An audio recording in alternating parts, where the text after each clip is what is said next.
أنفسنا ومن سيئات أعمالنا من يهده الله فلا مضل له ومن يضلل فلا هادي له أشهد أن لا إله إلا الله وحده لا شريك له وأشهد أن محمدا عبده ورسوله يا أيها الذين آمنوا اتقوا الله حق تقاته ولا تموتن إلا وأنتم مسلمون يا أيها الناس اتقوا ربكم الذي خلقكم من نفس واحدة وخلق منها زوجها وبث منهما رجالا كثيرا ونساء واتقوا الله الذي تساءلون به والأرحام إن الله كان عليكم رقيبا يا أيها الذين آمنوا اتقوا الله وقولوا قولا سديدا يصلح لكم أعمالكم ويغفر لكم ذنوبكم ومن يطع الله ورسوله فقد فاز فوزا عظيما أما بعد فإن أصدق الحديث كتاب الله وخير الهدى هدى النبي صلى الله عليه وسلم وشر الأمور محدثاتها وكل محدثة بدعة وكل بدعة ضلالة وكل ضلالة في النار. Para hadirin kaum muslimin dan muslimah yang semoga senantiasa dirahmati Allah Subhanahu wa taala.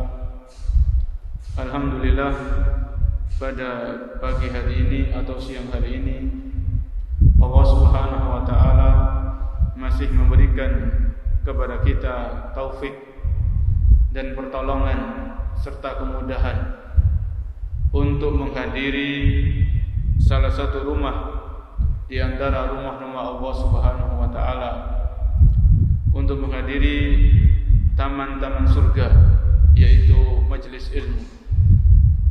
Semoga apa yang kita lakukan pada pagi hari ini, mendatangi majelis ilmu, mendapatkan pahala dari Allah Subhanahu wa taala, dan semoga Allah Subhanahu wa taala menganugerahkan kepada kita ilmu yang bermanfaat sebagai bekal ketika kita kembali kepada Allah Subhanahu wa taala. Para hadirin yang dirahmati Allah, pada kesempatan pagi hari ini kita akan membahas sebuah tema, yaitu kiat-kiat ikhlas dalam beramal. Kiat-kiat ikhlas dalam beramal. Ini adalah tema yang penting untuk kita perhatikan, karena keikhlasan merupakan salah satu syarat diterimanya ibadah oleh Allah Subhanahu wa taala. Ikhlas merupakan salah satu syarat diterimanya ibadah oleh Allah Subhanahu wa taala. Apabila sebuah ibadah dikerjakan tanpa dilandasi dengan keikhlasan, maka ibadah tersebut tertolak. Ibadah tersebut tidak bernilai pahala di sisi Allah Subhanahu wa taala. Dan ikhlas merupakan salah satu amalan-amalan hati. Ikhlas merupakan salah satu amalan-amalan hati yang wajib dipelajari setiap muslim dan muslimah. Karena apabila hati ini baik, anggota tubuh yang lain akan menjadi baik. Tapi kalau hati ini bermasalah, hati ini berpenyakit, maka anggota tubuh yang lain akan ikut bermasalah atau berpenyakit. Maka perlu kita membahas tentang keikhlasan, karena keikhlasan adalah salah satu amalan-amalan hati. Amalan-amalan hati ini banyak ya. Di antaranya ikhlas, tawakal, cinta kepada Allah, berharap kepada Allah, takut kepada Allah, ridho dan sabar terhadap takdir Allah Subhanahu wa taala. Ini semuanya amalan-amalan hati. Maka ikhlas salah satu amalan-amalan hati yang perlu kita pelajari agar kita bisa amalkan dalam kehidupan kita sehari-hari.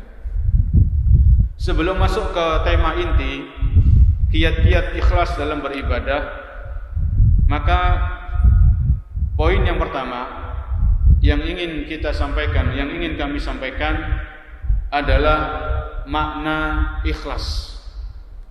Makna dari ikhlas itu apa? Definisinya apa? Ya, supaya kalau kita ingin ikhlas dalam beribadah, maka kita perlu tahu definisi ikhlas itu apa. Kemudian tidak lupa di sini pembahasan ini kami ambil dari sebuah kitab yang berjudul A'malul Qulub, amalan-amalan hati, yang ditulis oleh Dr. Khalid bin Usman As-Sabat. Di dalam buku ini, A'malul Qulub, amalan-amalan hati, beliau menjelaskan di antaranya tentang keikhlasan. Ikhlas itu, para jamaah yang dimuliakan Allah Subhanahu wa taala, ikhlas dari segi bahasa ma'khudun minal khalas wa huwa as-safa wan naqa. Ikhlas itu dari segi bahasa artinya murni, bersih dan jernih. Ya, ikhlas dari segi bahasa itu artinya sesuatu yang murni, yang bersih, yang jernih, tidak ada campurannya sama sekali. Ini namanya ikhlas. Ini dari segi bahasa. Kemudian dari segi istilah, para ahli ilmu mengatakan ikhlas itu tauhidul iradati wal qasdi. Tauhidul iradati wal qasdi, yaitu menjadikan satu keinginan dan tujuan. Menjadikan satu keinginan dan tujuan. Hatta yakuna Allahu huwa muraduka wahdahu fala taltafit ila syai'in ma'ahu subhanahu. Yaitu seorang hamba menjadikan keinginannya dalam beribadah, menjadikan tujuannya dalam beribadah hanya Allah Subhanahu wa taala. Dan dia tidak menoleh ke kanan dan ke kiri. Kita ulangi. Para ahli ilmu di antaranya mengatakan ikhlas itu seorang muslim dan muslimah menjadikan keinginan dan tujuannya dalam beribadah itu hanya Allah Subhanahu wa taala. Dia ibadah ini apa? Dia ingin pahala ganjaran dari Allah Subhanahu wa taala. Dia ibadah ini karena apa? Karena tujuannya ingin pahala surga Allah Subhanahu wa taala. Ini namanya ikhlas. Ya. Jadi menjadikan keinginan, kehendak dan tujuan kita dalam beribadah yaitu hanya Allah Subhanahu wa taala. Tidak ada tujuan-tujuan yang lainnya. Ini definisi ikhlas dari segi istilah. Ya. Jadi dari segi bahasa dan dari segi istilah kita mendapatkan kesimpulan bahwasanya keikhlasan yaitu seseorang beribadah murni semata-mata karena Allah Subhanahu wa taala. Ya, tidak ada tujuan-tujuan yang lain. Ini pada intinya, pada asalnya seseorang ibadah harus murni tertuju hanya untuk Allah Subhanahu wa taala, Zat yang Maha Esa, yang tidak memiliki sekutu di alam semesta ini. Ini poin yang pertama, yaitu tentang definisi ikhlas dari segi bahasa dan segi istilah. Poin yang kedua, kaum muslimin dan muslimah yang dimuliakan oleh Allah Subhanahu wa taala. Kemudian urgensi ikhlas di dalam Al-Qur'an dan Sunnah. Ya. Urgensi keikhlasan ditinjau dari Al-Qur'an dan sunnah Nabi alaihi salatu wassalam. Urgensi yaitu pentingnya keikhlasan apabila dilihat dari Al-Quran dan sunnah. Di dalam Al-Quran Allah Subhanahu wa ta'ala menyebutkan banyak sekali ayat tentang pentingnya keikhlasan. Ikhlas ini merupakan pondasi dalam beribadah kepada Allah Subhanahu wa ta'ala. Di antaranya Allah Subhanahu wa ta'ala berfirman dalam surat Al-Bayyinah ayat yang kelima, yang saya kira ayat ini kita hafal. Allah berfirman, "Wa ma umiru illa liya'budullaha mukhlishina lahuddin." Wa ma umiru, dan tidaklah mereka diperintahkan illa liya'budullaha, kecuali agar mereka beribadah hanya kepada Allah. Mukhlishina lahuddin, memurnikan ibadah hanya untuk Allah Subhanahu wa ta'ala. Mukhlishina lahuddin, memurnikan agama ini hanya untuk Allah, ya. Ad-din mukhlishina lahuddin, agama ini kan mencakup sholat, puasa, zakat, haji, seluruh ajaran Islam ini harus kita murnikan semata-mata hanya untuk Allah Azza wa Jalla. Ya, ayat ini sangat jelas bahwasanya tidaklah Allah memerintahkan kita kecuali agar kita memurnikan ibadah hanya untuk Allah. Ini diantara penyebutan ikhlas di dalam Al-Quran. Di dalam Al-Quran. Kemudian di dalam ayat yang lain, yaitu dalam surat Shad. Surat Shad ayat nomor 82 dan ayat 83. Allah berfirman, "Qala fa bi'izzatika la'ughwiyannahum ajma'in illa ibadaka minhumul mukhlasin." Di dalam ayat ini Allah menjelaskan tentang perkataan iblis. Ketika iblis ini diusir dari surga, maka iblis ini bersumpah. Iblis ini bersumpah. Apa isi sumpahnya iblis? Qala fa bi'izzatika, demi kemuliaanmu ya Allah, la ughwiyannahum ajma'in, aku akan menyesatkan seluruh hambamu. Ya, ini sumpahnya iblis. Ini tekadnya iblis. Ketika iblis ini diusir dari surga, maka iblis bersumpah dan bertekad untuk menyesatkan seluruh anak Adam, menggelincirkan seluruh anak Adam, supaya iblis ini punya banyak teman di neraka. Ya, ini sumpahnya iblis. Iblis ini nggak main-main. Dia akan mengerahkan semua kemampuannya untuk menyesatkan anak Adam. Kemudian di sini Allah mengatakan dalam ayat 83, masih di surat Shad, illa ibadaka minhumul mukhlasin, kecuali hamba-hambamu ya Allah yang ikhlas. Ya.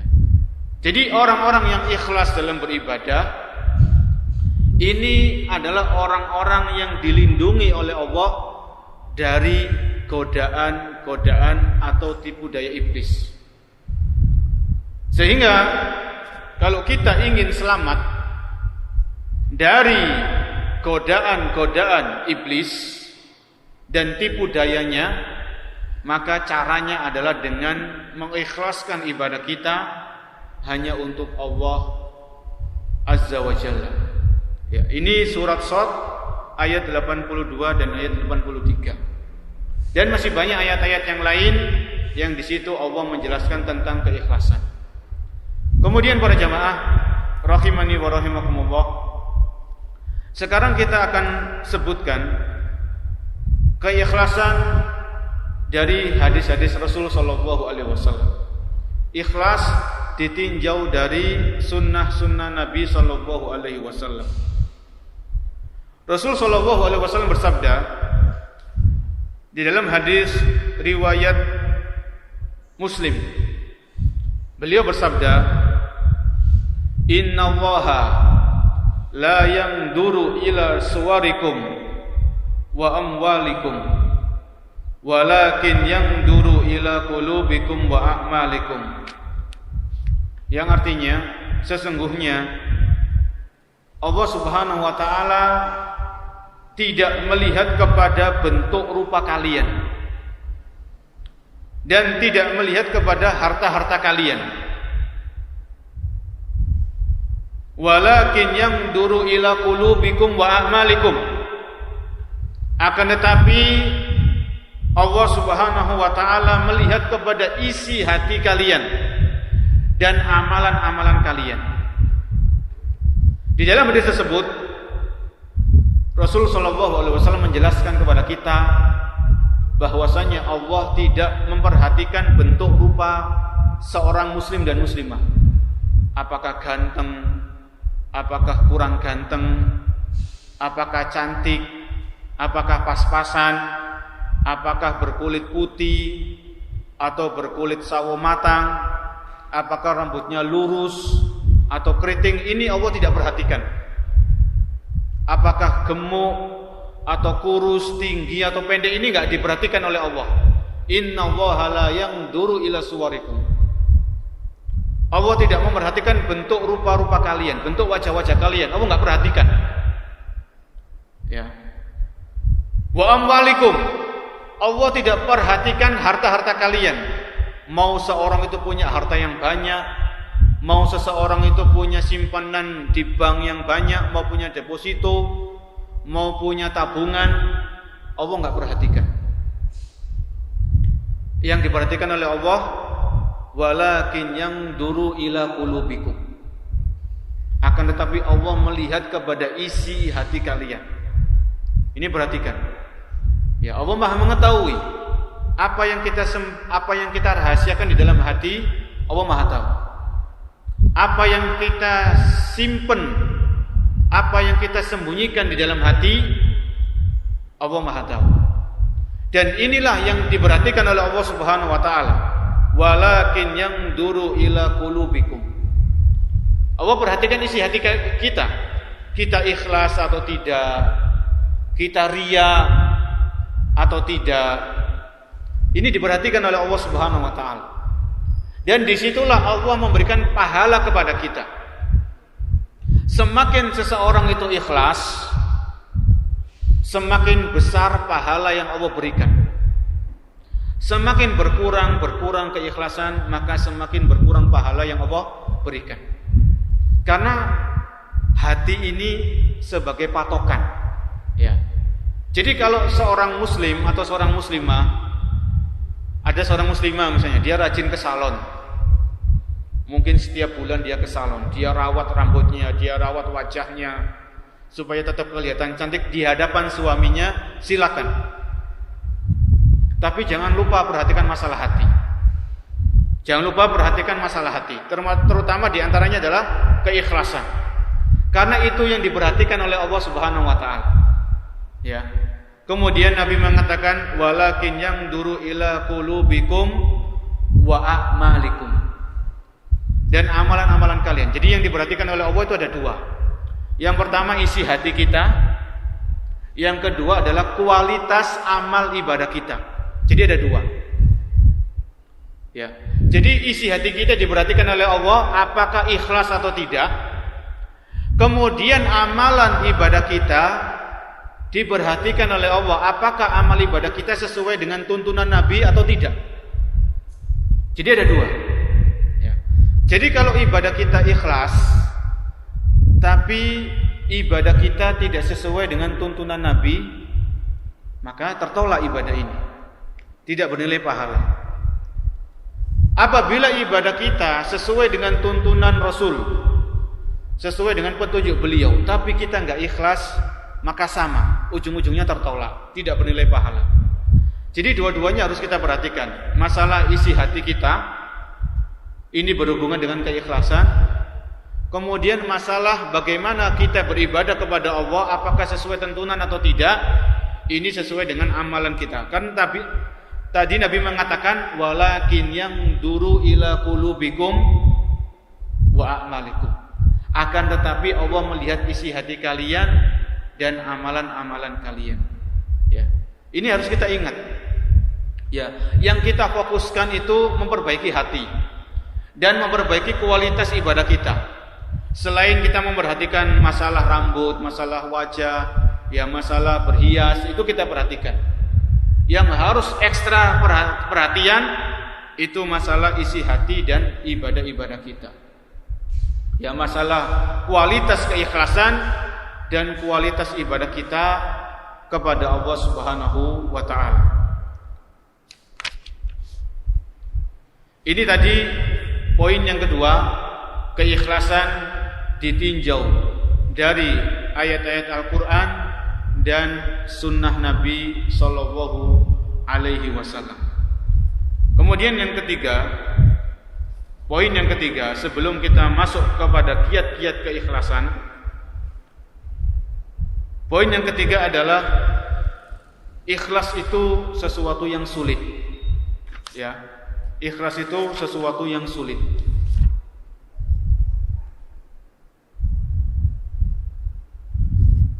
Kenapa kita mengatakan bahwasanya ikhlas itu sesuatu yang sulit untuk dilakukan? Sulit bukan berarti mustahil ya. Bisa seseorang itu ikhlas, tapi perlu perjuangan, perlu latihan, perlu pembiasaan supaya nanti seseorang itu biasa ketika dia ibadah benar-benar dia ikhlas karena Allah Subhanahu wa taala. Di sini penulis menyebutkan su'ubatul ikhlas. Ikhlas itu sesuatu yang sulit. Ya. Ikhlas itu sesuatu yang sulit. Kenapa? Karena ada beberapa sebab. Ya, ada beberapa sebab. Yang pertama, ini saya ambilkan dari buku ini dan sumber-sumber yang lain. Yang pertama di antaranya, kenapa ikhlas itu kok berat? Kenapa ikhlas itu kok sulit? Yang pertama para jemaah, karena pada dasarnya manusia itu suka dengan pujian. Ya, tabiat dasarnya manusia itu senang dengan yang namanya pujian.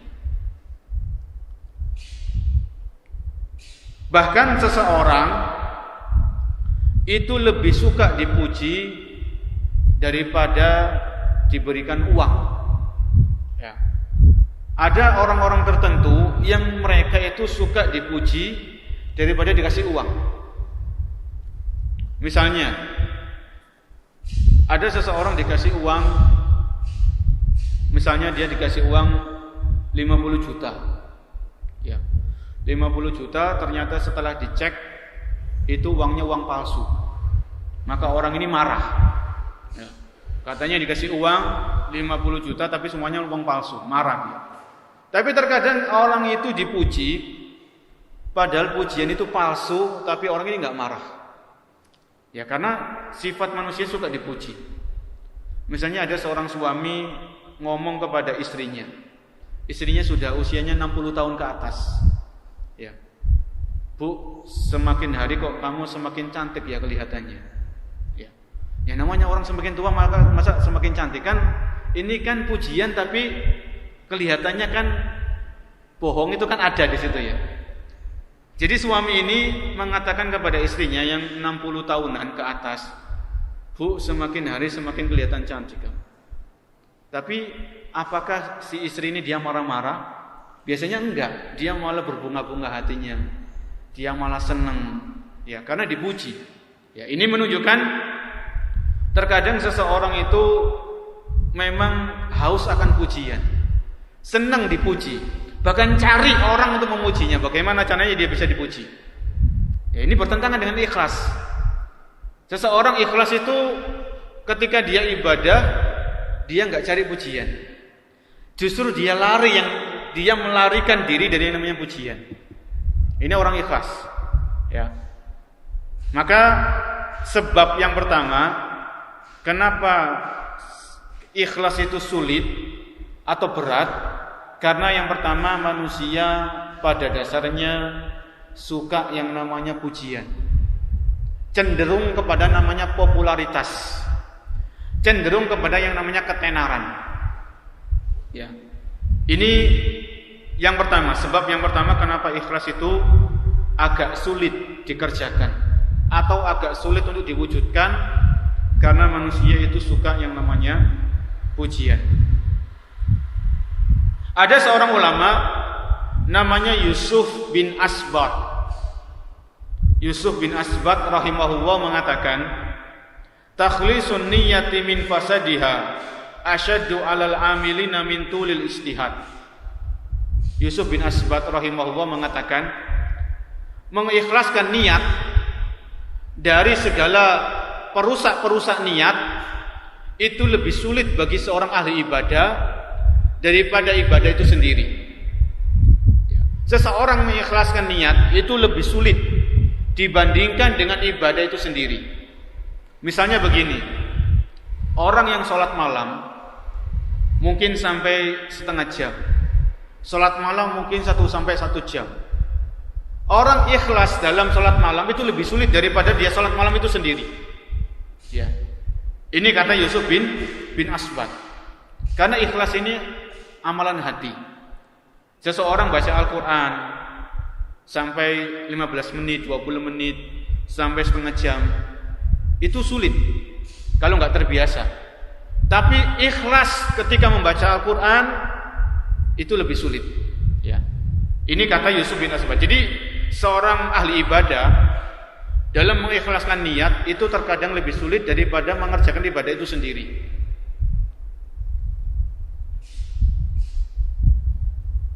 Kemudian ada seorang ulama yang namanya Sufyan As-Tsauri.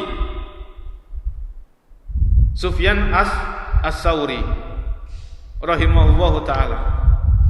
Beliau mengatakan, ma'alajtu syai'an ashadda alayya min niyyati innaha taqallabu alayya. Sufyan As-Tsauri beliau mengatakan, tidaklah aku mengobati yang ada dalam diriku yang lebih sulit daripada mengobati niatku. Li'annaha taqallabu alayya, karena niat ini berubah-ubah. Kadang ikhlas, kadang berubah ingin pujian, kadang ikhlas lagi, kadang berubah lagi. Ini penuturan Sufyan As-Tsauri. Tidaklah aku mendapatkan sesuatu yang sulit untuk diobati melebihi niat. Karena niat ini gampang sekali berubah dalam hati seseorang. Ya, ini perkataan Sufyan As-Tsauri rahimahullahu taala. Kemudian sebab yang kedua, kenapa ikhlas itu sulit untuk diwujudkan? Ya, sekali lagi, sulit itu bukan berarti mustahil. Bisa, tapi perlu pembiasaan. Yang kedua, tabiat manusia itu suka dan cinta terhadap dunia. Tabiat manusia itu senang sama yang namanya dunia. Allah berfirman dalam surat Ali Imran ayat ke-14, Zuyyina linnas hubbus syahawati minan nisa wal banin wal qanatiril muqantarati minad dhahabi wal fiddati wal khailil musawwamati wal an'ami wal hars. Dzalika mata'ul hayatid dunya. Yang artinya zuyyina linnasi hubbus syahawat. Dijadikan indah dalam diri manusia mencintai sesuatu yang sesuai dengan hawa nafsu. Minan nisa, dari wanita-wanita, wal banin, kemudian anak-anak, wal qantarat wal banin, wal qanatiril muqantarah, dan kuda-kuda yang bagus, ya, atau perhiasan-perhiasan, minad dahab, dari emas dan perak, wal khailil musawwamatah, wal khailil musawwamatah, dan kuda-kuda yang bagus, wal an'ami wal haras, dan binatang-binatang ternak dan pertanian, dzalika mata'ul hayatid dunya. Itulah perhiasan-perhiasan kehidupan dunia. Di dalam ayat ini Allah mengabarkan bahwasanya di dalam hati manusia itu terdapat kecintaan terhadap wanita-wanita. Ini bagi laki-laki. Ya, kecintaan terhadap anak-anak, kemudian emas dan perak dan kuda-kuda dan yang semisalnya. Ya. Jadi kalau seseorang di dalam hatinya terdapat kecintaan yang berlebihan terhadap dunia, terhadap perhiasan-perhiasan dunia, maka hal ini terkadang menghalangi orang itu untuk bisa ikhlas. Orang beribadah, orang nyumbang, orang donasi, terkadang dia ada keinginan-keinginan tersembunyi. Ya, dia ingin dikatakan dermawan, dia ingin mendapatkan jabatan, dia ingin dipilih misalnya dalam pemilihan. Ini terkadang ada hal-hal seperti itu. Ya. Karena jabatan, harta dan yang semisalnya ini adalah keinginan-keinginan yang memang itu fitrahnya manusia. Kalau seseorang menjadikan ibadahnya ibadah yang itu harus untuk Allah, kemudian ibadah ini dijadikan sarana untuk mencari kenikmatan-kenikmatan dunia, maka orang yang seperti ini sulit untuk bisa ikhlas dalam beribadah kepada Allah Subhanahu wa taala. Kemudian sebab yang ketiga, kenapa ikhlas itu terkadang terasa berat atau sulit. Yang ketiga, para hadirin yang dirahmati Allah Subhanahu wa taala, karena manusia itu tidak suka dicela atau lari dari yang namanya celaan. Ya. Jadi bagaimana caranya seseorang itu lari dari yang namanya celaan?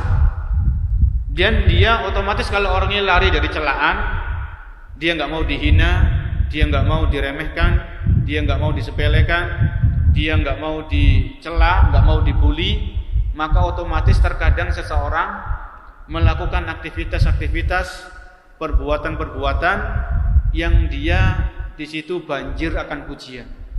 Ya, orang nggak mau dicela, nggak suka, nggak senang dan marah kalau dia dicela.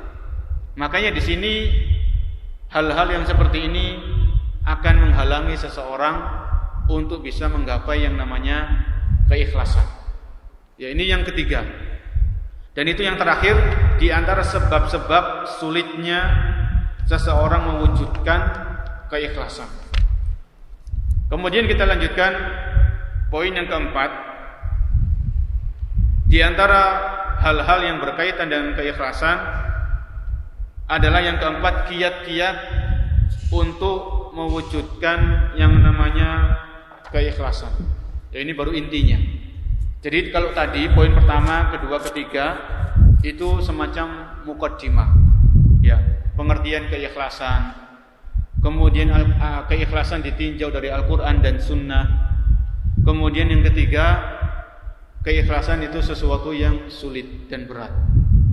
Sekarang poin yang keempat, para hadirin yang dimuliakan oleh Allah Subhanahu wa taala, kiat-kiat untuk meraih keikhlasan. Dan disebutkan oleh penulis dalam buku beliau ini yaitu A'malul Qulub, amalan-amalan hati. Jadi buku ini sangat bagus ya kalau menurut kami. Karena dalam buku ini penulis itu membahas secara tuntas semua amalan-amalan hati, mulai keikhlasan, cinta kepada Allah, takut kepada Allah, berharap kepada Allah, bersabar terhadap takdir Allah Subhanahu wa taala, bersyukur atas nikmat-nikmat Allah. Ini semuanya amalan hati. Itu dikumpas secara tuntas dalam buku ini. Termasuk keikhlasan. Di sini beliau mengatakan at-thariqu ila tahqiqil ikhlas wa daf'ir riya. Kiat-kiat untuk menggapai keikhlasan dan mengusir penyakit riya. Yang pertama, para hadirin yang dirahmati Allah Subhanahu wa taala, kiat-kiat untuk menggapai keikhlasan yang pertama, senantiasa memohon pertolongan kepada Allah Subhanahu wa taala.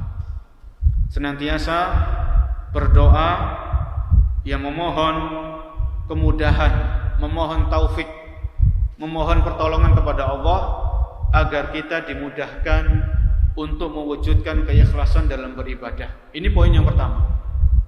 Ya, an yasta'ina billahi azza wa jalla ala tahqiqihi, yaitu senantiasa seorang hamba memohon kepada Allah agar bisa mewujudkan keikhlasan dalam setiap ibadah yang dilakukannya. Sebagaimana Allah berfirman di dalam surat Al-Fatihah, yang pastinya surat ini kita baca ketika kita sholat. Iyyaka na'budu wa iyyaka nasta'in. Ya Allah, hanya kepadamu kami beribadah, hanya kepadamu ya Allah kami menyembah. Wa iyyaka nasta'in, dan hanya kepadamu ya Allah kami memohon pertolongan. Maka ayat ini para jemaah mengajarkan kepada kita bahwasanya kita tidak mungkin bisa melakukan ibadah kecuali atas pertolongan dari Allah Subhanahu wa taala. Termasuk kita tidak bisa ikhlas dalam beribadah kecuali atas pertolongan dan kemudahan dari Allah Subhanahu wa taala. Ya. Jadi kalau kita pengen bisa ikhlas, senantiasa mohon kepada Allah, ya Allah jadikanlah aku termasuk hamba-hambamu yang ikhlas. Ya Allah mudahkanlah aku ikhlas dalam ketika aku sholat. Mudahkan aku ikhlas ketika aku datang ke majelis taklim. Mudahkan aku untuk bisa ikhlas ketika aku sedekah. Terus minta tolong kepada Allah. Ya. Jangan pernah merasa diri kita hebat. Jangan merasa diri kita sudah pasti ikhlas. Jangan merasa diri kita sudah wah. Ya. Kita ini manusia makhluk yang lemah. Wa khuliqal insanu dha'ifa. Manusia itu diciptakan oleh Allah dalam keadaan lemah. Ya.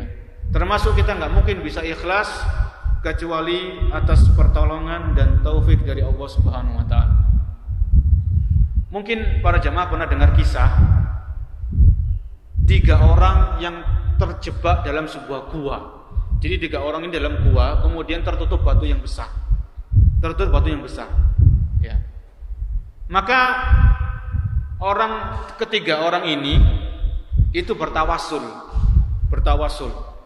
dengan amal soleh yang pernah mereka kerjakan. Ya, di antaranya ada yang bertawasul dengan birrul walidain. Salah satu dari 3 orang ini adalah anak yang berbakti pada orang tuanya. Ya. Maka dia berdoa, ya Allah seandainya ketika aku berbakti sama orang tuaku itu ikhlas karena Engkau, maka keluarkan kami dari gua ini. Maka batu itu bergeser. Orang yang kedua sama, tawasul dengan amal solehnya. Orang yang ketiga sama, akhirnya batu itu bergeser dan mereka bisa keluar. Ya. Jadi para jamaah, kalau seseorang itu ikhlas, dia minta tolong kepada Allah, maka Allah pasti menolong. Ya, Allah pasti menolong. Karena Allah mengabulkan doa hamba-hambanya yang tulus. Kalau kita serius, kalau kita bersungguh-sungguh dalam berdoa, minta kepada Allah supaya dimudahkan ikhlas, maka yakinlah, maka optimislah, Allah akan mengabulkan doa-doa yang kita panjatkan, termasuk doa agar kita dimudahkan dalam ikhlas. Kemudian Rasul Shallallahu Alaihi Wasallam beliau pernah mengajarkan doa kepada kita selaku umat beliau, yang dimana di dalam doa ini beliau mengajarkan kita agar berlindung dari kesyirikan, termasuk adalah berlindung dari riya, karena riya ini lawan dari keikhlasan, dan riya ini termasuk salah satu bentuk kesyirikan. Rasulullah SAW beliau bersabda, "Qulu, ucapkanlah, Allahumma inna na'udzubika min an nusyrika bika syai'an na'lamuhu wa nastaghfiruka lima la na'lam." Allahumma, ya Allah, inna na'udzubika, sesungguhnya kami berlindung kepadamu, min an nusyrika bika syai'an, kami berlindung kepadamu dari menyekutukan Engkau dengan sesuatu apapun. Na'lam, sedangkan kami tahu itu syirik. Wa nastaghfiruka lima la na'lam, dan kami memohon ampun kepadamu ya Allah seandainya kami jatuh dalam riya sedangkan kami tidak tahu. Seandainya kami jatuh dalam kesyirikan sedangkan kami tidak tahu. Ini diantara doa yang pernah diajarkan oleh Nabi kita Muhammad SAW, yang di dalam doa ini beliau mengajarkan agar kita berlindung kepada Allah dari kesyirikan. Termasuk bentuk kesyirikan adalah riya, yang dimana riya ini seseorang beribadah ingin dapat pujian, yang ini adalah lawan dari keikhlasan. Ini yang pertama, di antara kiat-kiat untuk menggapai keikhlasan adalah senantiasa berdoa kepada Allah agar dimudahkan untuk ikhlas. Dan seseorang nggak bisa mengklaim bahwasanya ibadah yang dia lakukan itu pasti ikhlas. Itu nggak bisa. Itu nggak bisa para jamaah. Ya. Kita nggak bisa memastikan, kita nggak bisa mengklaim ibadah kita ini pasti ikhlas. Ini nggak bisa. Ya. Ibadah kita pasti diterima oleh Allah, ini nggak bisa. Kita hanya bisa bersungguh-sungguh dalam beribadah sesuai dengan petunjuk Nabi. Kemudian kita hanya bisa berharap bahwasanya ibadah yang kita lakukan ini benar-benar ikhlas sehingga bisa diterima oleh Allah Subhanahu wa taala. Ya. Sebagaimana tadi kisah 3 orang tadi, ya Allah, seandainya sedekah saya ini ikhlas, ya. Seandainya ibadah saya ini ikhlas, itu kita minta. Jadi ibadah yang ikhlas itu bisa dijadikan objek untuk tawasul. Misalnya ada orang sakit, ya. Ya Allah, seandainya saya sedekah ini ikhlas karena Engkau ya Allah, maka sembuhkanlah penyakit saya. Itu bisa. Itu bisa dijadikan objek untuk tawasul kepada Allah Subhanahu wa taala. Kemudian yang berikutnya, yang nomor 2, di antara kiat-kiat ikhlas sebagaimana yang disebutkan oleh penulis dalam buku beliau ini adalah mengenal Allah Subhanahu wa taala melalui nama-namanya dan sifat-sifatnya.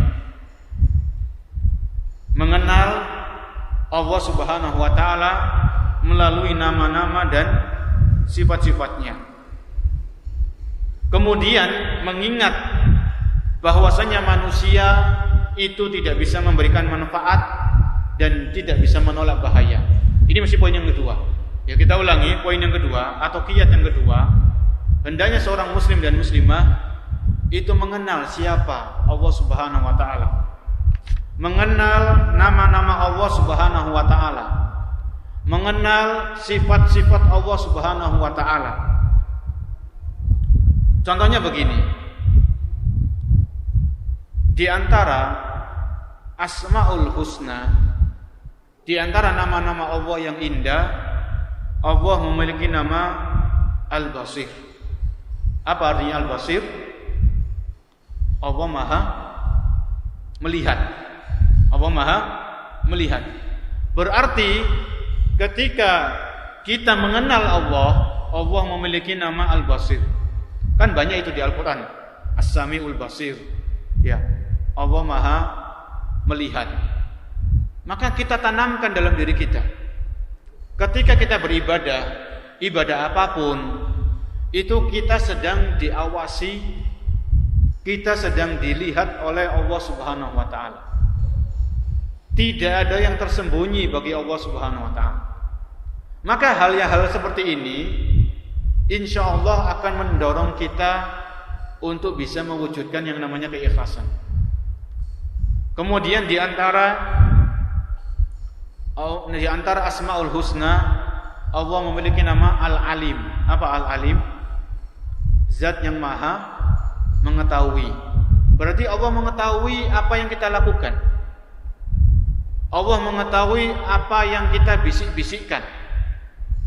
Allah mengetahui apa yang tersimpan di dalam hati-hati kita. Allah mengetahui apa yang kita rahasiakan di dalam dada-dada kita. Ya, ini tanamkan dalam diri kita. Dalam Al-Quran, innaka ta'lamu ma nukhfi wa ma nu'lin. Ya Allah, sesungguhnya Engkau mengetahui apa yang kami tampakkan dan apa yang kami sembunyikan. Ya. Innaka ta'lamu ma nukhfi wa ma nu'lin. Sesungguhnya Engkau ya Allah Maha mengetahui apa yang kami tampakkan dan apa yang kami sembunyikan. Tidak ada yang tersembunyi bagi Allah Subhanahu wa taala. Kita bersembunyi di tempat yang sepi, yang gelap, kemudian kita bermaksiat, Allah Maha tahu.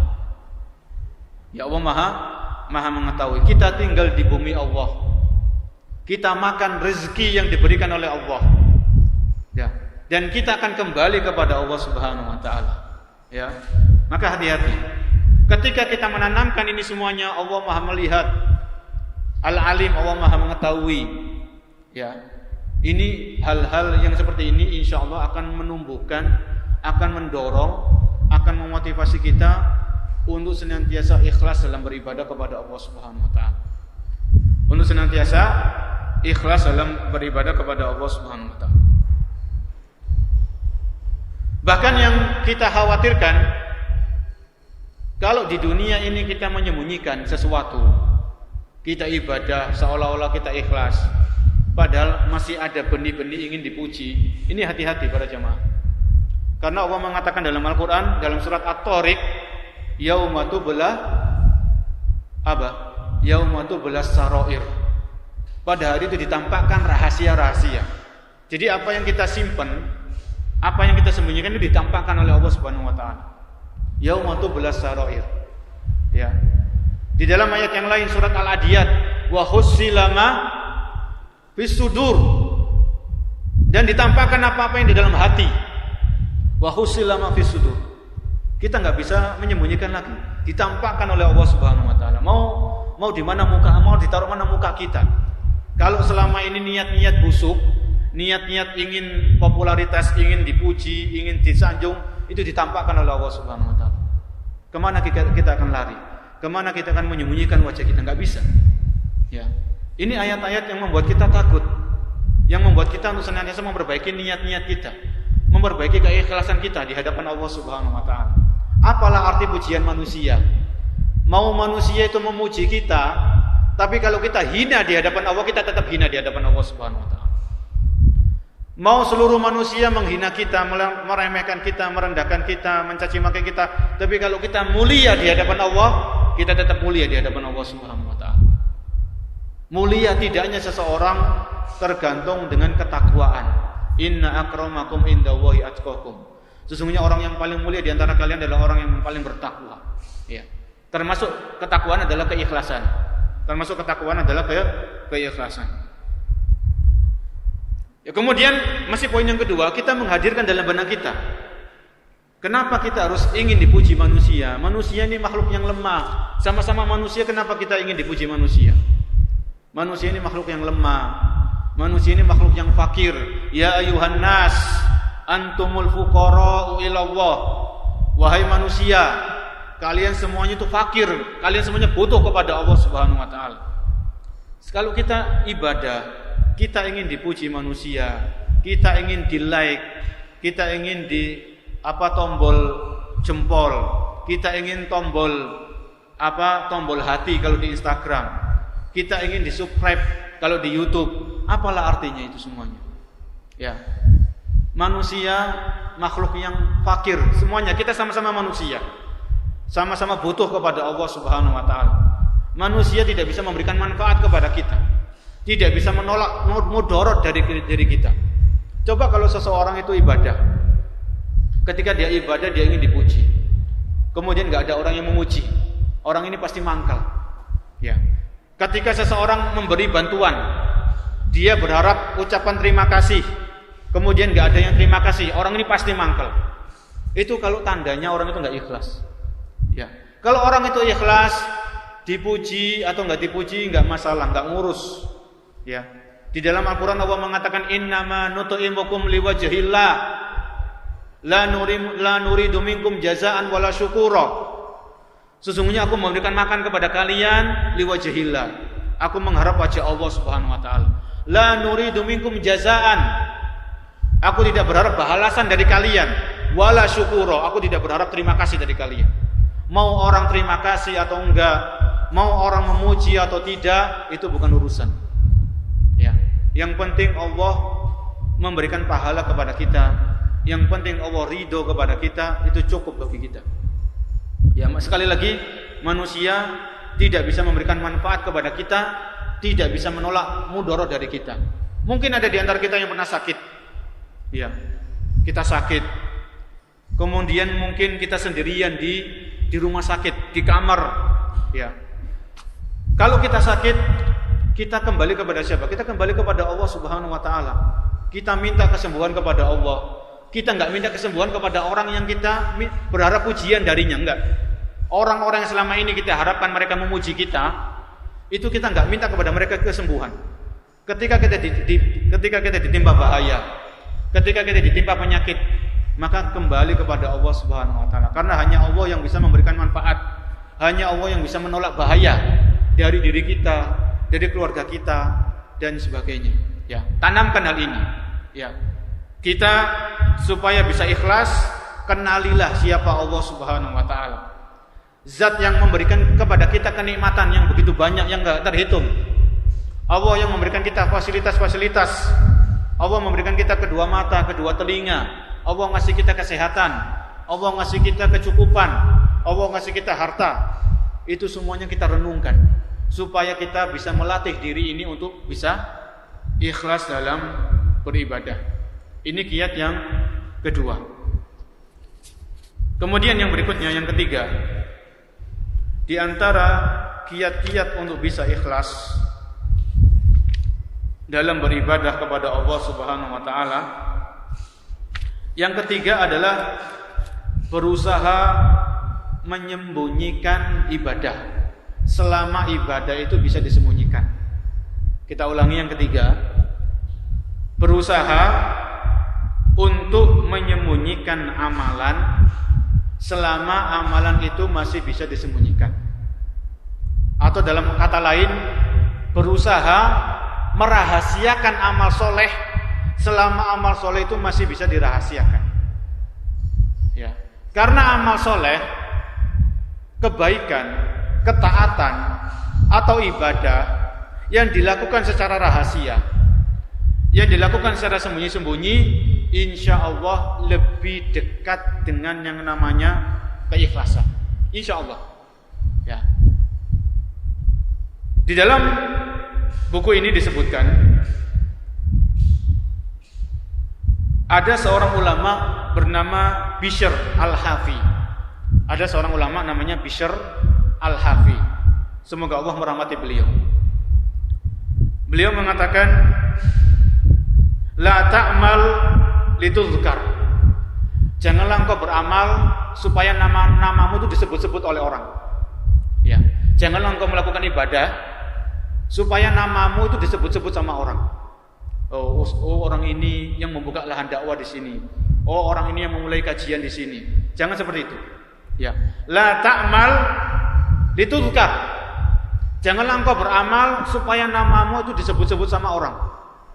Uktumil hasanata kama taktumus sayyi'ah. Sembunyikanlah kebaikan-kebaikanmu sebagaimana engkau menyembunyikan keburukan-keburukanmu. Ya. Ini nasihat dari Bishr Al-Hafi. Ya, ini disebutkan dalam Syiar A'lam Nubala. Sembunyikan kebaikan-kebaikanmu sebagaimana Anda menyembunyikan keburukan-keburukan. Setiap kita punya keburukan. Setiap manusia punya dosa. Setiap manusia punya pernah salah, pernah khilaf, punya aib. Kita menyembunyikan aib-aib kita. Kita menutupi kesalahan-kesalahan kita.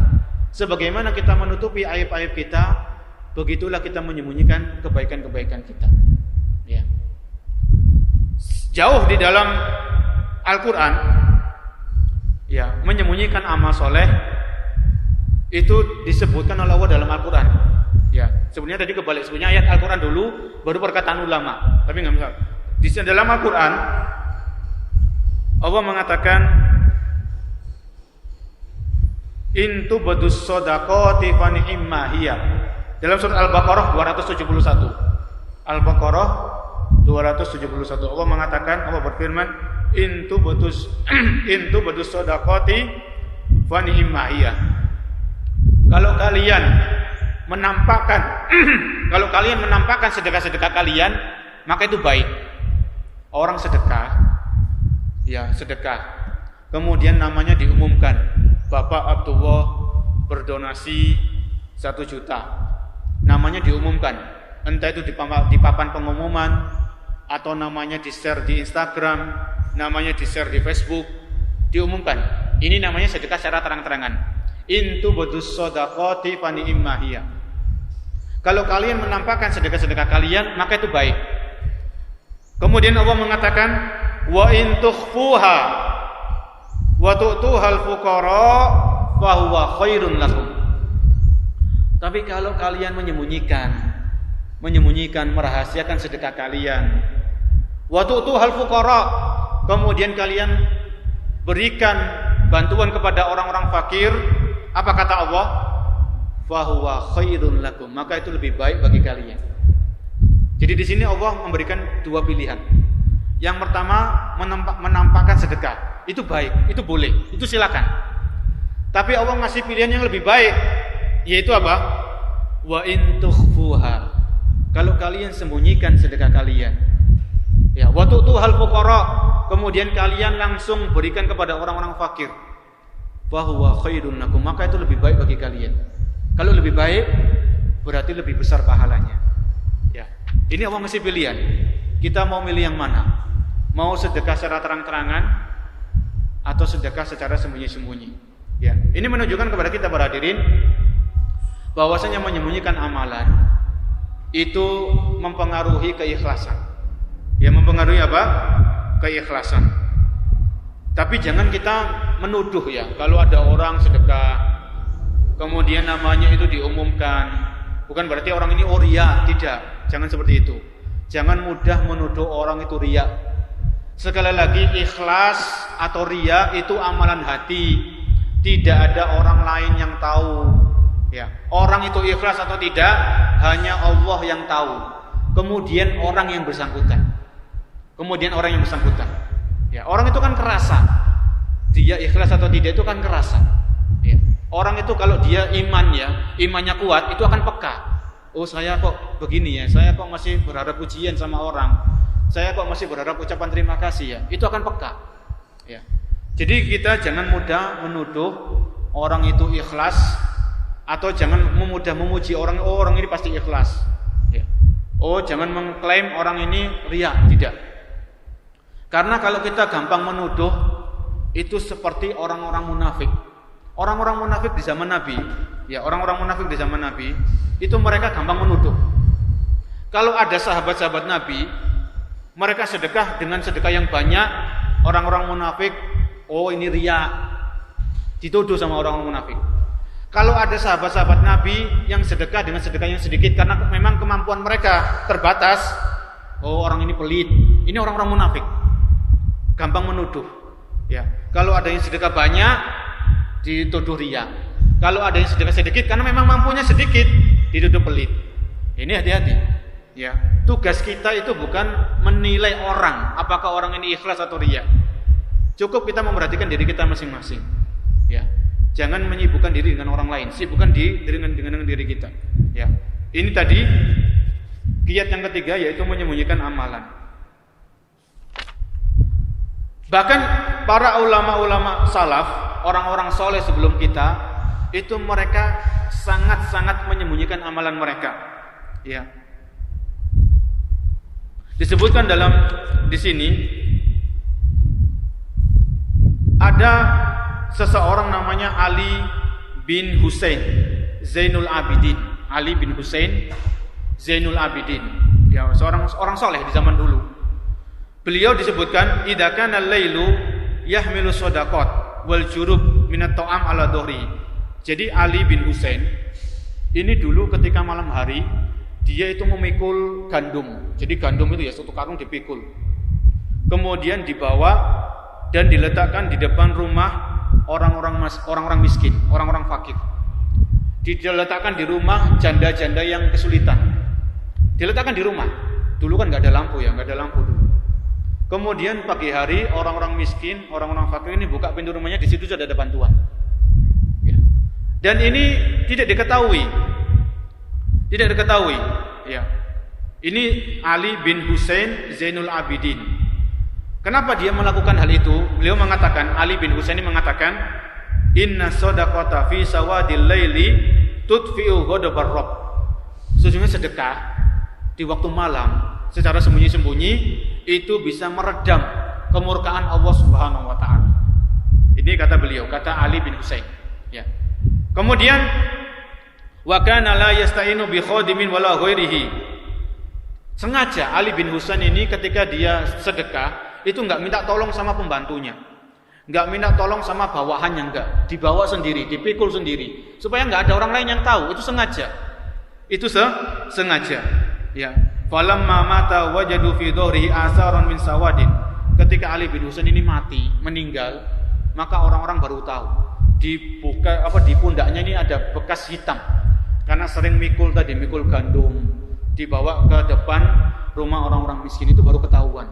Jadi orang ini baru ketahuan kalau orang ini rajin sedekah ketika dia meninggal dunia. Ya, ini contoh para jamaah bagaimana orang-orang zaman dulu itu mereka menyembunyikan amalan-amalan mereka, termasuk sedekah-sedekah mereka. Kemudian ada contoh yang lain. Kalau tadi Ali bin Husain, Zainul Abidin, ada orang salaf, orang soleh di zaman dahulu namanya Rabi bin Husain. Rabi bin Husain. Beliau wala rubbama dakhala alaihi rajulun waqad nashara al-mushaf yaqra'u fihi fa yughatihi bi sawbihi li'alla yarahu. Ada namanya Rabi bin Husain. Ketika itu dia baca Al-Quran di kamar sendirian. Kemudian tiba-tiba ada orang yang masuk misalnya, maka Al-Qurannya ditutupi sama bajunya, pokoknya ditutupi sama kain, supaya nggak ketahuan. Ya, supaya nggak ketahuan orang yang masuk ke kamarnya ini dia sedang baca Al-Quran. Suaranya dilirihkan. Ketika ada orang yang lewat atau ada orang masuk, maka Al-Qurannya ditutupi, mushafnya ditutupi. Ya, ini bisa. Ya, ini namanya Rubai bin Husain. Beliau menyembunyikan bacaan Al-Qur'annya dari ketahuan sama orang. Ya. Kemudian ada lagi Ibnu Abi Adi. Ini banyak ya riwayat-riwayat orang-orang soleh zaman dahulu itu mereka menyembunyikan amal ibadah mereka. Ibnu Abi Adi ini mengatakan, Soma Dawud Ibnu Abi Hunaid arba'ina sanatan la ya'lamu bihi ahlu. Ada seseorang puasa Daud selama 40 tahun, keluarganya enggak tahu. Puasa Daud 40 tahun, keluarganya enggak tahu. Ya, bayangkan 40 tahun puasa Daud, keluarganya enggak tahu. Kok bisa? Wa kana kharrazan. Jadi orang soleh ini ya, ketika di pagi hari mungkin dia sahurnya sembunyi-sembunyi, nggak ketahuan. Dia pagi hari dia pamitan berangkat kerja, dibawai sarapan sama istrinya, dibawai bekal. Sampai di tengah jalan bekalnya dikasihkan pada orang-orang miskin, orang-orang fakir kasihkan. Kemudian dia kerja, kemudian dia pulang malam hari, waktu isya dia baru pulang. Kemudian dia buka puasa sama makan malam. Seolah-olah itu buka puasa bagi dia, makan malam bagi keluarganya. Ini dilakukan selama kurang lebih 40 tahun. Enggak tahu keluarganya. Ini diriwayatkan oleh Abu Nuaim dalam kitab Al-Hilyah. Ini kisah nyata ya, bukan kisah fiktif. Ini terjadi di zaman ulama-ulama kita zaman dahulu. Dan masih banyak contoh-contoh yang lain ya bagaimana mereka menyembunyikan amalnya. Dan ini contoh yang menarik. Ada seorang ulama soleh, orang soleh namanya Aun bin Abdillah rahimahullahu ta'ala. Dia mengatakan, idza ataitul miskina syai'an faqala barakallahu fik faqul anta barakallahu fik hatta takhlusa laka shadaqatuka. Aun bin Abdillah ini pernah mengatakan, kalau Anda memberikan sedekah kepada orang miskin, kemudian orang yang miskin itu mendoakan barakallahu fik, semoga Allah memberkahi hartamu, semoga Allah memberkahi dirimu, maka balaslah, ucapkan barakallahu fik semoga Allah juga memberkahi diri Anda. Supaya apa? Hatta takhlusa laka shadaqatuka, supaya sedekah Anda itu benar-benar ikhlas. Bayangkan di sini. Jadi terkadang orang itu kan sedekah, misalnya kita bantu anak yatim ya. Kita bantu, misalkan ada orang bantu anak yatim, bantu fakir miskin. Terkadang dia itu masih pengen, tolong ya nanti saya doakan supaya usaha saya lancar. Tolong saya doakan ya anak-anak yatim supaya dagangan saya laris. Ini terkadang kalau menurut Aun bin Abdillah itu mengurangi keikhlasan. Itu mengurangi keikhlasan. Minta didoakan, ini kan minta balasan. Sedangkan orang yang ikhlas itu enggak minta balasan sama sekali, enggak berharap balasan dari manusia, termasuk doa-doa mereka. Ya jamaah, kalau seseorang itu benar-benar ikhlas, dia enggak minta balasan, enggak minta imbalan, pasti orang itu mendoakan dengan sendirinya. Itu fitrahnya manusia ya. Kalau kita misalnya kita sendiri, kita mendapatkan bantuan, ya mungkin kita pernah mendapatkan bantuan, secara otomatis lisan kita akan mendoakan orang-orang yang pernah membantu kita. Secara otomatis lisan-lisan kita akan mendoakan orang-orang yang pernah berbuat baik sama kita. Itu secara otomatis. Walaupun orang yang berbuat baik ini nggak minta didoakan sama kita, itu secara naluri. Secara naluri akan seperti itu. Jadi jangan kita sedekah, kita bantu fakir miskin, kita minta didoakan. Hindari seperti itu. Ini namanya masih ingin dapat imbalan, masih ingin dapat balasan. Padahal ikhlas itu seseorang tidak ingin mendapatkan balasan, dia hanya ingin mendapatkan pahala dan surga dari Allah Subhanahu wa taala. Ya. Kemudian poin yang berikutnya, poin yang keempat, di antara faktor-faktor atau kiat-kiat supaya kita bisa ikhlas adalah sering-sering introspeksi diri. Sering-sering introspeksi diri atau evaluasi diri kita. Atau namanya dalam bahasa Arab sering-sering muhasabah. Sering-sering apa? Muhasabatun nafs.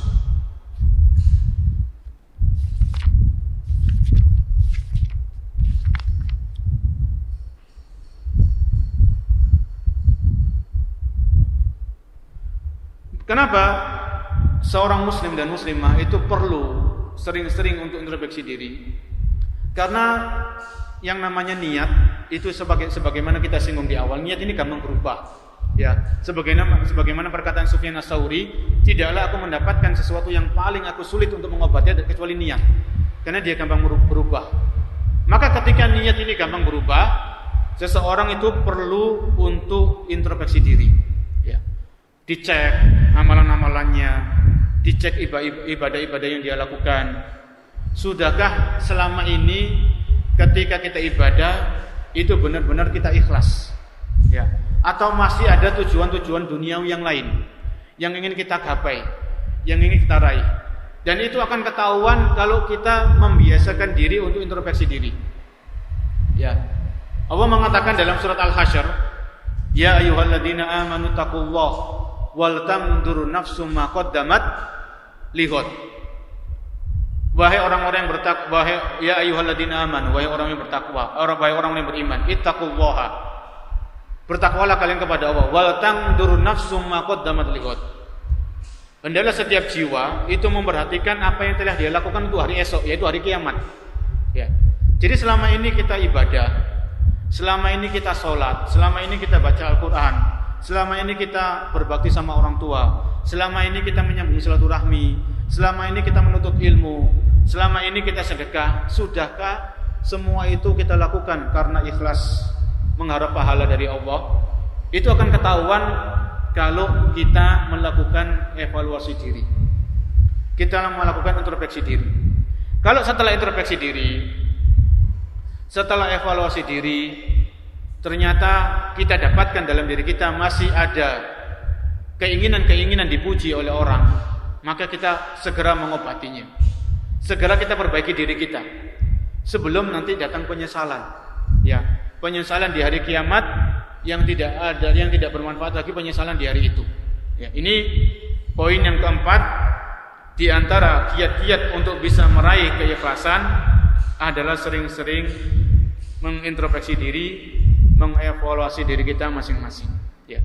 Kita tanya kepada diri kita, selama ini sampai usia kita saat ini, sudahkah kita memiliki amalan rahasia yang benar-benar kita simpan, yang benar-benar tidak ada orang lain yang tahu, termasuk istri kita dan anak kita? Itu perlu para jemaah. Ya, karena Rasulullah SAW pernah bersabda, "Man istata'a minkum an yakuna lahu khabi'un min amalihi falyaf'al." Barang siapa di antara kalian yang mampu memiliki amalan yang rahasia, maka hendaklah lakukan. Ya, perlu. Jadi jangan semua ibadah itu kita tampakkan kepada orang. Tidak semua ibadah yang kita lakukan itu di-share di medsos. Harus ada ibadah yang kita lakukan, yang benar-benar kita rahasiakan sampai kita diwafatkan oleh Allah Subhanahu wa taala, tidak ada satupun orang yang tahu. Ya, hanya Allah Zat yang Maha tahu, kemudian diri kita yang tahu. Itu harus ada. Entah itu sedekah. Apalagi sedekah zaman sekarang kan mudah kan ya. Sedekah, kita punya mobile banking, sudah kita sedekah via mobile banking. Kalau nggak usah konfirmasi lah, enak ya. Kalau konfirmasi kan seandainya harus konfirmasi kan nggak harus pakai nama kita sendiri kan.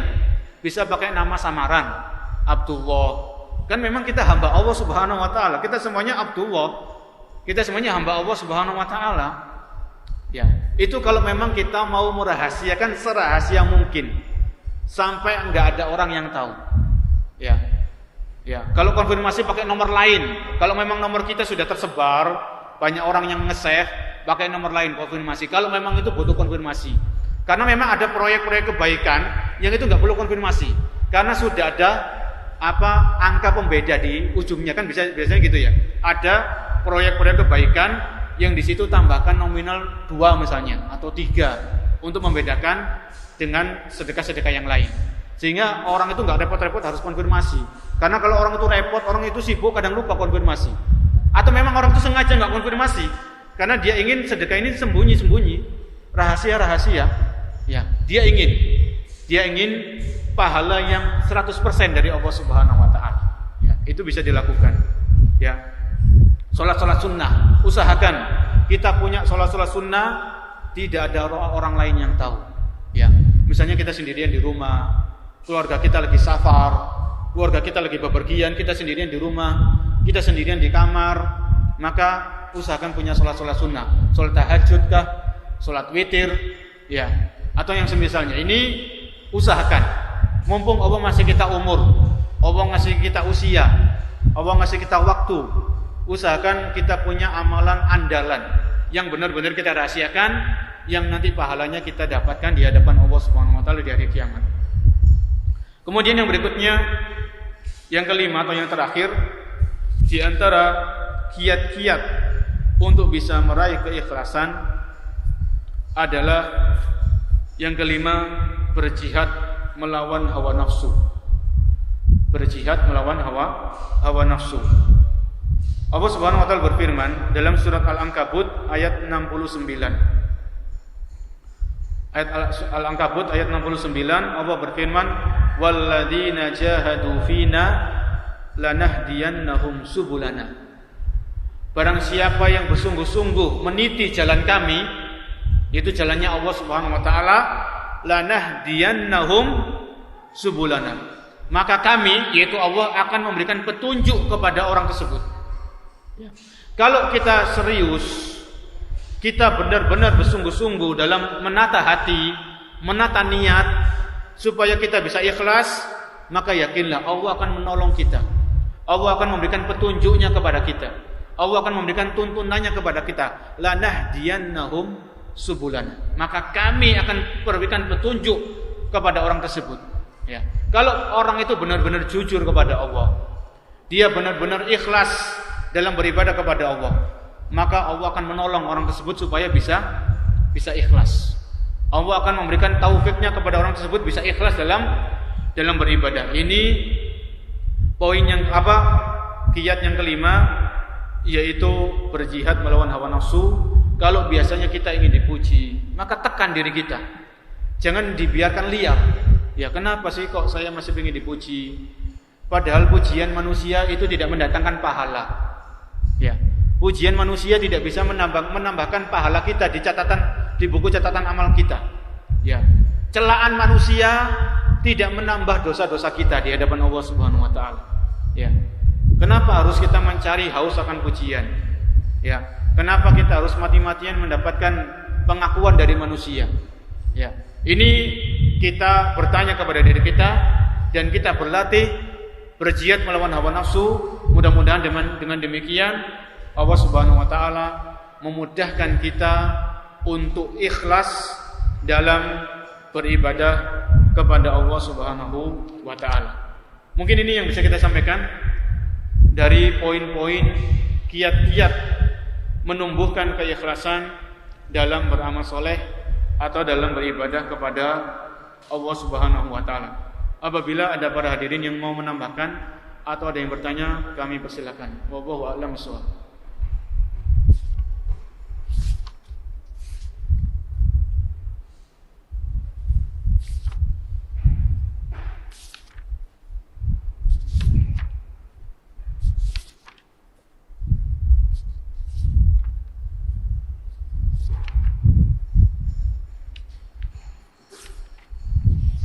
Ya, ada yang mau menambahkan atau ada yang bertanya berkaitan dengan tema yang kita bahas? Dari ibu-ibu mungkin ada yang ditanyakan?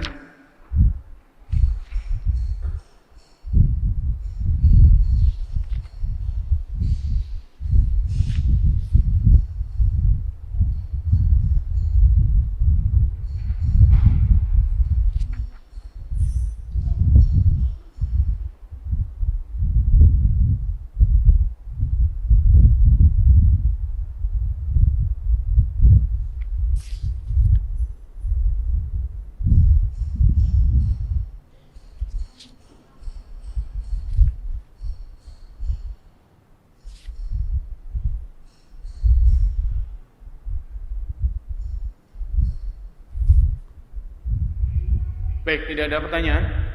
Mudah-mudahan jelas semuanya ya. Karena kalau tidak ada pertanyaan menunjukkan bahwasanya semuanya paham dari materi yang disampaikan. Ya tinggal nanti mengamalkan, karena apa yang kita bahas ini memang butuh praktek. Ya, butuh untuk diamalkan, bukan hanya sekedar teori di atas kertas. Ya kalau teori itu mudah.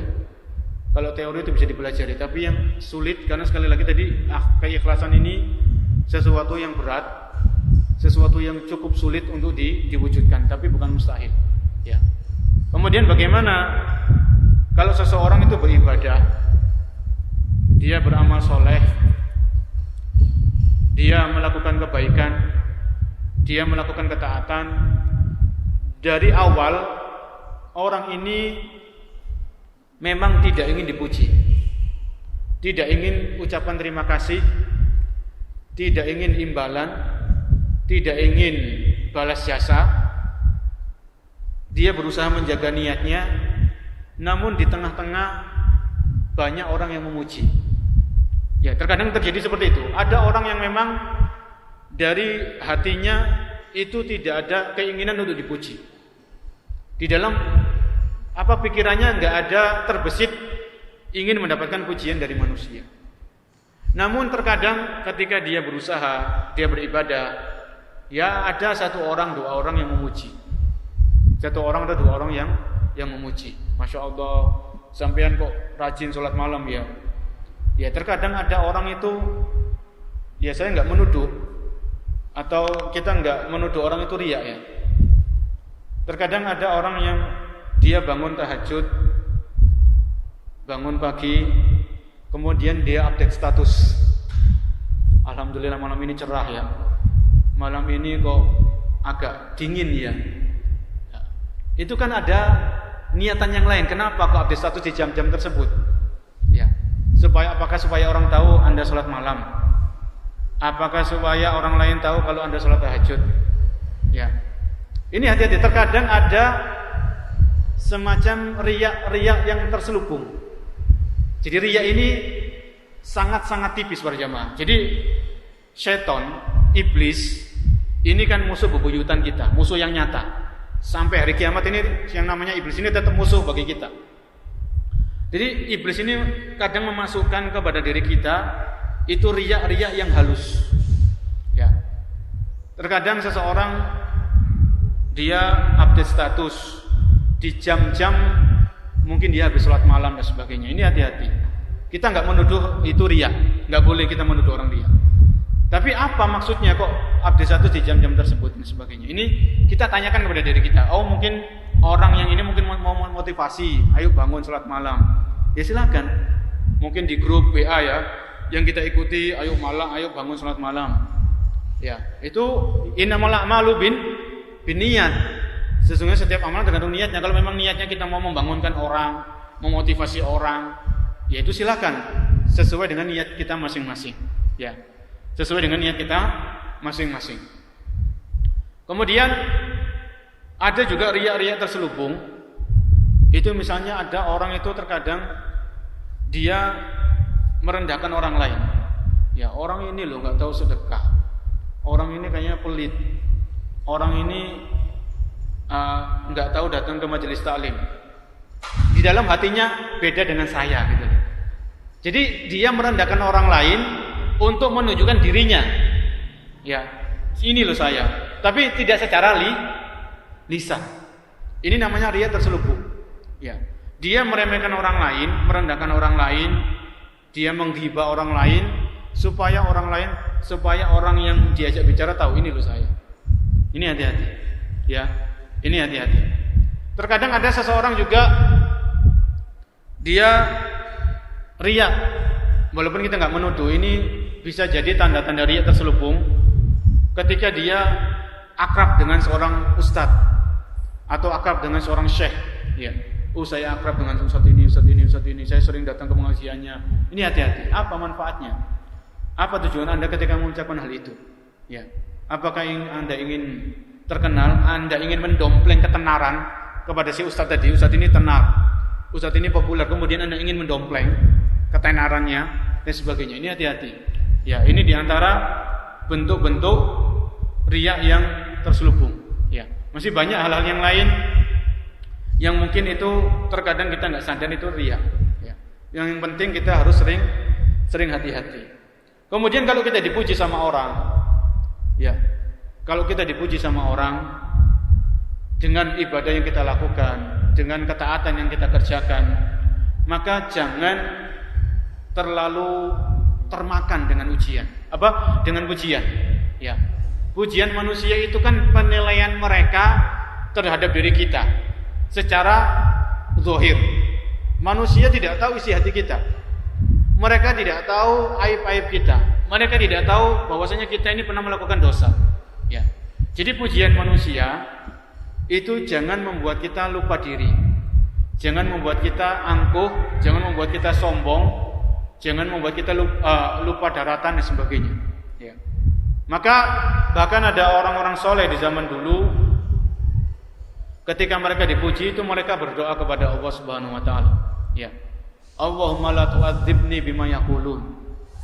Ya Allah, janganlah Engkau mengazab diriku disebabkan karena ucapan-ucapan mereka. Ya, mereka cuma memuji. Mereka enggak tahu siapa diri saya sebetulnya. Ya. Waj'alni ahsan mimma yadunnun, dan jadikanlah diriku lebih baik daripada apa yang mereka sangka. Jadikanlah diriku lebih baik di hadapan-Mu ya Allah daripada apa yang mereka kira, apa yang mereka duga, apa yang mereka puji. Ya. Ini ada di antara ulama-ulama salaf yang mereka justru berdoa kepada Allah ketika mereka mendapatkan pujian. Ya. Ketika mereka mendapatkan pujian, mereka berdoa supaya Allah tidak mengazab orang tersebut dari pujian-pujian orang. Ya, orang memuji karena dia tidak tahu apa yang kita sembunyikan. Orang memuji kita karena tidak tahu dosa-dosa yang kita lakukan. Orang memuji kita murni karena Allah masih menutupi aib-aib kita. Kalau Allah membongkar aib-aib kita, kalau Allah membuka dosa-dosa kita di hadapan banyak orang, mungkin tidak ada orang yang mau memuji kita. Bahkan mungkin orang meludahi kita. Ya, bahkan mungkin orang meludahi kita karena Allah yang membongkar jadi diri kita. Ya. Jadi orang memuji kita itu murni karena Allah masih menutupi aib-aib dosa-dosa yang pernah kita lakukan. Ya. Jadi marilah kita berusaha mewujudkan keikhlasan, senantiasa berdoa kepada Allah agar dimudahkan untuk ikhlas sampai kita diwafatkan oleh Allah Subhanahu Wa Taala. Jangan lupa kita perlu memiliki amalan-amalan rahasia, amalan-amalan yang tidak ada orang lain yang tahu. Karena di dalam Islam itu ada amalan-amalan yang memang harus tampak, seperti sholat berjamaah, menuntut ilmu, ya, bayar zakat fitrah, atau bayar zakat mal. Itu memang ada orang-orang yang memang itu ketahuan sama orang. Tapi di sana masih ada amalan-amalan yang masih bisa disembunyikan. Itu biasanya amalan-amalan sunnah, seperti sholat-sholat sunnah, sedekah-sedekah yang sunnah, membaca Al-Quran, ya, dan lain sebagainya. itu bisa kita lakukan secara rahasia. Mungkin cukup kalau tidak ada pertanyaan dari para hadirin sekalian. Kita cukupkan pertemuan kita sampai detik ini. Mudah-mudahan apa yang kita bahas menjadi ilmu yang bermanfaat, bisa kita amalkan dalam kehidupan kita sehari-hari, dan semoga Allah menjadikan kita termasuk hamba-hambanya yang mukhlis, hamba-hambanya yang ikhlas, ya. Dan semoga Allah menjauhkan kita dari penyakit riya, ya. Semoga Allah menjauhkan kita dari penyakit ujub, penyakit sombong, penyakit angkuh, penyakit meremehkan orang lain, merendahkan orang lain. Dan jangan lupa untuk senantiasa memohon kepada Allah, semoga Allah menerima seluruh amal ibadah yang sudah kita lakukan. Sebagaimana Nabi Ibrahim alaihissalam, seorang nabi yang mulia, seorang nabi yang mendakwahkan tauhid, ya, mengajak kaumnya untuk bertauhid. Nabi Ibrahim, beliau pernah berdoa, yang dimana doa beliau diabadikan oleh Allah di dalam Al-Quran. Rabbana taqabbal minna innaka antas samiul alim. Rabbana taqabbal minna, ya Allah terimalah amal ibadah kami. Innaka antas samiul alim, sesungguhnya Engkau ya Allah Maha mendengar. Allah Maha mendengar dari doa yang kita panjatkan. Allah Maha mendengar dari doa yang kita baca. Ya, innaka antas samiul alim, sesungguhnya Engkau ya Allah Maha mengetahui isi hati-hati kami. Kami ikhlas atau tidak Engkau Maha tahu ya Allah. Ya. Ini minta, ya. Jadi setelah sedekah kita doa, Rabbana taqabbal minna, ya Allah terimalah sedekahku ini ya Allah.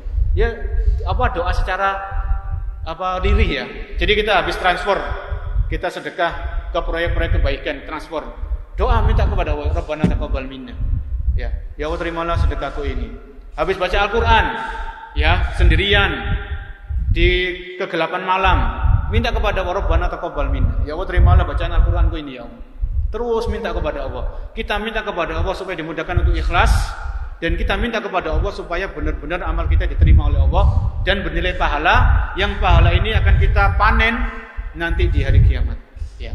Karena dunia ini tempat untuk beramal.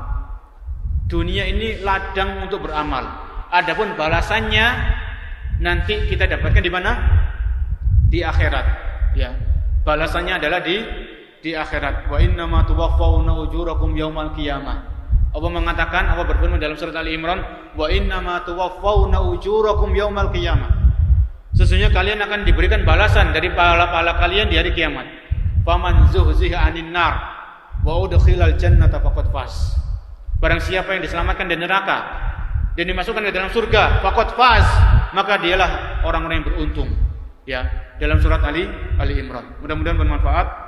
Kurang lebihnya kami mohon maaf sebesar-besarnya. Semoga Allah menerima seluruh amal ibadah kita, dan semoga Allah memberikan keistiqomahan kepada kita sampai kita diwafatkan oleh Allah dalam keadaan husnul khatimah. Mudah-mudahan bermanfaat. Kurang lebihnya kami mohon maaf. Kita akhiri, subhanakallahumma wa bihamdika, asyhadu an la ilaha illa anta, astaghfiruka wa atubu ilaik. Assalamualaikum warahmatullahi wabarakatuh.